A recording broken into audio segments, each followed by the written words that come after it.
Faly miarahaba antsika vahoaka malagasy ekipa Meto malagasy mifatratrarana ny fetim-pirenena enim-polo jona izao.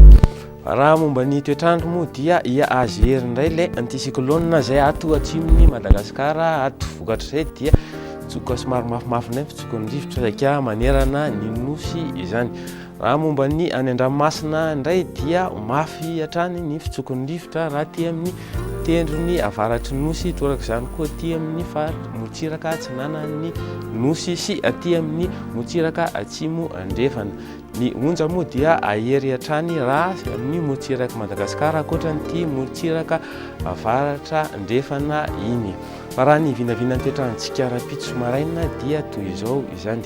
Isy orana malefaka amin'ny faritra Nalanjorofo atsinanana ary Vatovavy fitovinany.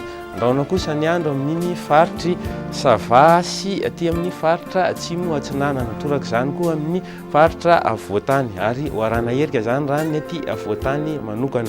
Ny faritra sisa moa dia maina hatrany ny andro. Raha ny tolakandro indray dia mbola toetra hatrany ny orana amin'ny faritra atsinanana sy Analanjorofo indy.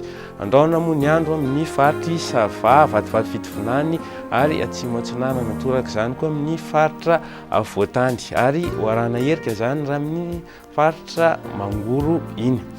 Ny faritra sisa moa dia mbola maina hatrany. Raha ny vinavinan'ny maripanatsika indray dia ahitana fidinana izany satria tafidina 10 raha amin'ny faritra Antsirabe ny eto Antananarivo moa 12, ny Fianarantsoa 14 degré Celsius.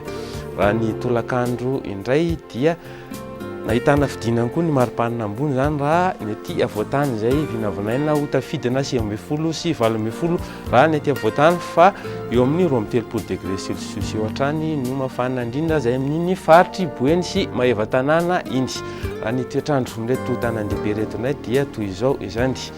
Isy orana tandrifondrahona ny any Paris sy Nairobi, balika moa ny andro any Milan sy Johannesburg ary isy orana tandrifondrahona rakotroka ny any Bangkok. Raha ny toetrandro reto nosy ravavy reto indray dia toy izao izany.